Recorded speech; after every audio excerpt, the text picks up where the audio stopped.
Hallo und willkommen. Heute üben wir für die Prüfung B2 Sprechen. Zuerst üben wir Teil 1. Etwas gemeinsam planen. Wir planen eine Party und einen Filmabend. Danach üben wir Teil 2 und Teil 3.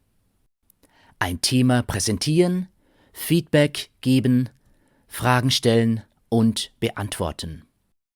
Die Themen sind: auf dem Land oder in der Stadt leben und ist Auswandern eine gute Idee? Fangen wir an. Wichtige Tipps zur Zeiteinteilung. Man hat für Teil 1 und Teil 2 15 Minuten Zeit, sich vorzubereiten. Man kann sich Notizen machen, Fragen aufschreiben, Stichwörter notieren. Nehmt euch genug Zeit für beide Teile. Zum Beispiel 5 Minuten für Teil 1 und 10 Minuten für Teil 2. Für Teil 2 braucht man etwas mehr Zeit. Teil 1. Etwas gemeinsam planen. Man muss hier auf die andere Person reagieren. Es ist ein Gespräch. Überlegt euch schon bei der Vorbereitung Fragen und mögliche Antworten. Thema Nummer 1. Die Geburtstagsparty. Sie möchten eine kleine Feier vorbereiten. Eine Zeit, einen Ort und ein Geschenk organisieren. Besprechen Sie, wie die Feier aussehen soll. Unser Freund hat bald Geburtstag. Wir sollten eine Feier organisieren. Du hast recht. Er wird sich freuen. Wann können wir uns treffen? Vielleicht am Samstag in 2 Wochen nach dem Kurs? Gute Idee. Am Samstag haben die anderen vielleicht auch Zeit. Wohin gehen wir? In den Park? Der Park ist schön, aber es kann regnen. Falls es regnet, gehen wir in das Café. Einverstanden. Was brauchen wir alles für die Party? Wir könnten einen Kuchen backen. Stimmt. Was brauchen wir noch? Teller und Gabeln? Ja, Packteller aus Karton. Ich kann Gabeln von zu Hause mitnehmen. Wir müssen auch Getränke und Pappbecher kaufen. Wie sieht es mit Musik aus? Wir spielen am Handy, Musik ab und singen mit. Genau, das wird sicher lustig. Wie sagen wir es den anderen? Wir sprechen mit ihnen vor oder nach dem Kurs. Wenn nächste Woche jemand fehlt, schicken wir einfach ein E-Mail. Alles klar. Moment, wir haben etwas Wichtiges vergessen. Das Geschenk. Stimmt. Was mag unser Freund? Vielleicht kaufen wir ihm ein Buch? Genau, er liest sehr gern. Ich bestelle ein Buch online und wir teilen uns die Kosten. Es sind sicher nicht mehr als 2 Euro pro Person. Perfekt. Ich freue mich schon aufs Backen. Ich mich auch. Und danke für die gute Planung. Nun planen wir einen Filmabend. Sie möchten gemeinsam Ihr Deutsch verbessern. Daher wollen Sie einen Filmabend für alle Teilnehmerinnen und Teilnehmer des Deutschkurses organisieren. Besprechen Sie, wo und wann der Filmabend stattfinden kann. Sie möchten auch dafür sorgen, dass es genug zu essen und zu trinken gibt. Ich habe eine Idee, wie wir unser Deutsch verbessern können. Mit einem Filmabend. tolle Idee. Aber wir müssen den Abend gut organisieren. Wo können wir uns treffen? Wir könnten uns in meiner Wohnung treffen. Das ist nett. Danke. Wann treffen wir uns? Vielleicht am Samstag, am Abend, so um 20 Uhr? Ja, da habe ich Zeit. Ich bin aber nicht sicher, welchen Film wir sehen sollten. Wir fragen einfach die anderen. Ich bin sicher, wir finden einen Film, den wir alle mögen. Aber der Film muss auf Deutsch sein. Und wir brauchen auch Getränke und Snacks. Ich mache Popcorn und nehme es zu dir mit. Popcorn, lecker. Und vielleicht können wir vorher noch Getränke kaufen gehen. Saft und Mineralwasser. Genau. Aber wir brauchen auch eine DVD. Und einen DVD-Player. Ich habe nur einen Fernseher zu Hause. Wir fragen die anderen. Einer von ihnen hat sicher einen DVD-Player. Falls nicht, gucken wir auf meinem Laptop.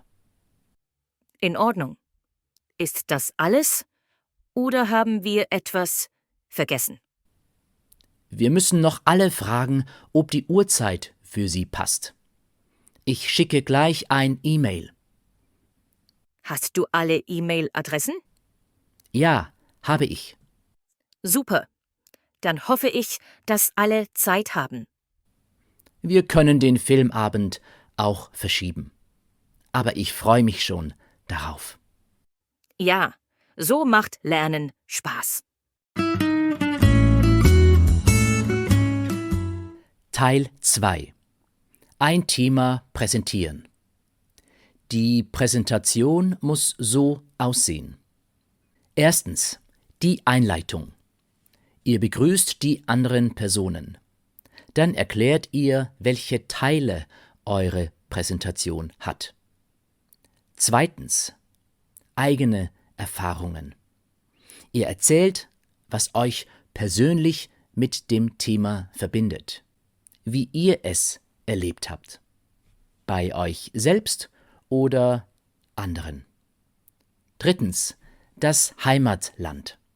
Hier erklärt ihr, wie die Situation in eurem Heimatland ist. Viertens, Vor- und Nachteile. Versucht hier mindestens 2 Vorteile und 2 Nachteile zu präsentieren. Fünftens, Abschluss und Dank. Hier fasst ihr das Thema kurz zusammen und sagt Danke. Thema Nummer 1. Auf dem Land oder in der Stadt leben. Hallo, guten Tag. Ich möchte folgendes Thema präsentieren. Auf dem Land oder in der Stadt leben. Zuerst spreche ich über meine Erfahrungen als Kind. Dann berichte ich Ihnen, wie die Menschen in meinem Land darüber denken. Danach spreche ich über Vorteile und Nachteile. Ich selbst komme vom Land. Ich habe die Stadt nie vermisst. Als Kind habe ich viel Zeit in der Natur verbracht. Ich habe Tiere beobachtet und auch viel über Bäume und Pflanzen gelernt. Mir war nie langweilig, aber ich hatte nicht viele Freunde. Die anderen Kinder im Dorf waren viel älter als ich. Das hat mir nicht so gut gefallen.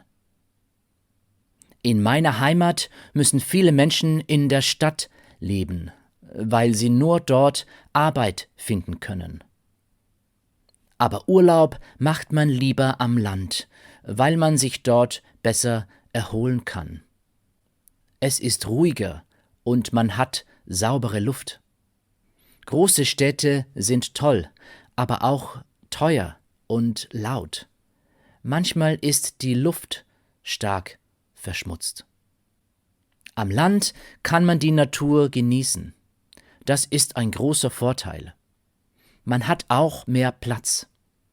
Viele Menschen haben einen Garten. Das ist in der Stadt nicht so. Allerdings hat die Stadt auch viele Vorteile. Es gibt Kindergärten, Schulen, Krankenhäuser und viele andere Dinge. Man kann alles schnell erreichen. Aber am Land fühlt man sich sicherer, weil man viele Menschen kennt. In der Stadt muss man besser aufpassen. Jeder Mensch muss für sich entscheiden, wo das Leben schöner ist. Aber irgendwann müssen wir alle in die Stadt, weil es manche Dinge am Land nicht gibt. Danke für Ihre Aufmerksamkeit. Das war die Präsentation. Und nun muss die andere Person Feedback geben und auch eine Frage zum Thema stellen. Wie kann das Feedback lauten? Man kann über den Inhalt sprechen, aber auch über die Form der Präsentation. Versuchen wir beides.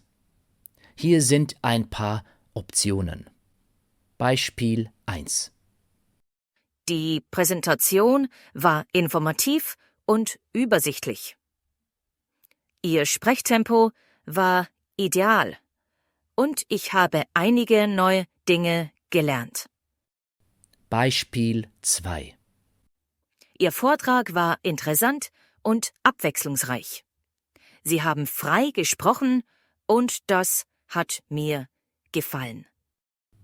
Beispiel 3. Sie haben dieses wichtige Thema gut präsentiert. Besonders interessant fand ich Ihre persönlichen Erlebnisse. Sie haben die Vor- und Nachteile gut erklärt. Kommen wir zu möglichen Fragen und Antworten zum Thema auf dem Land oder in der Stadt leben. Frage 1. Wo sollten ältere Menschen leben? Je älter man wird, desto öfter muss man zum Arzt. In der Stadt gibt es mehr Ärzte und Spezialisten. Vor allem bei Notfällen ist die Rettung viel schneller da. Aber auch ältere Menschen brauchen Ruhe und Natur. Ausflüge aufs Land sind daher auch für sie wichtig. Frage 2. Ist es besser für die Umwelt, wenn man in der Stadt lebt? Ja, das finde ich schon. Denn in der Stadt gibt es viele öffentliche Verkehrsmittel. Man braucht kein Auto. Auf dem Land zu leben ist ohne Auto sehr schwierig. Im Winter spart man Heizkosten, wenn man in einer Wohnung lebt. Frage 3. Kann man Stadt und Land verbinden? Am Stadtrand ist dies vielleicht möglich. Viele Menschen wohnen dort gern. In der Vorstadt. Das Wohnen ist billiger als im Zentrum. Am Stadtrand ist es auch grüner und man ist sehr schnell am Land. Ein Nachteil ist, dass es länger dauert, bis man im Zentrum ist. Man verbringt mehr Zeit in öffentlichen Verkehrsmitteln oder muss öfter mit dem Auto fahren. Kommen wir zu Thema Nummer 2. Ist Auswandern eine gute Idee? Ich begrüße Sie. Ich spreche nun über das Auswandern und ob es eine gute Idee ist. Am Anfang spreche ich über meine persönlichen Erfahrungen. Danach erzähle ich Ihnen, wie Menschen in meiner Heimat über das Auswandern denken. Dann erkläre ich Vor- und Nachteile. Also, wie sehe ich dieses Thema? Ich bin selbst vor ein paar Jahren ausgewandert nach Österreich. Ich arbeite dort in einem Hotel und die Arbeit gefällt mir sehr gut. Ich verdiene mehr Geld, weil ich ausgewandert bin. In meiner Heimat ist es schwieriger, Arbeit zu finden. Die Bezahlung ist auch niedriger. Viele Menschen aus meiner Heimat arbeiten in Österreich oder in der Schweiz. Auswandern ist ziemlich beliebt, da es sich auszahlt. Aber die meisten Menschen besuchen auch oft ihre Familie und ihre Freunde. Man kann sagen, auswandern ja, aber nur in ein Land, das nicht so weit weg ist von der Heimat. Was sind Vorteile? Geld und Beruf habe ich schon erwähnt. Was mir am Auswandern gefällt, ist das Abenteuer. Man sieht mehr von der Welt. Man lernt interessante Menschen kennen. Vielleicht ist es manchmal langweilig, das ganze Leben lang nur an einem Ort zu sein. Ein großer Nachteil ist, dass man Familie und Freunde vermisst. Auswandern ist auch schwierig, da man Geld braucht. Man muss auch eine neue Sprache lernen. Und irgendwie ist es zu Hause immer noch am schönsten. Auswandern ist also oft notwendig und interessant, aber es macht das Leben auch schwieriger. Ich bedanke mich fürs Zuhören. Hier sind wieder 3 mögliche Fragen zu diesem Thema. Frage 1. Kann man sich im Ausland zu Hause fühlen? Es dauert oft sehr lange, bis man sich daran gewöhnt hat, weit weg von zu Hause zu sein. Wenn man keine Freunde hat und immer allein ist, wird man nicht glücklich. Wenn man mit der Familie auswandert, ist es einfacher. Es kann auch sein, dass man im Ausland neue Freunde findet. Vielleicht verliebt man sich sogar.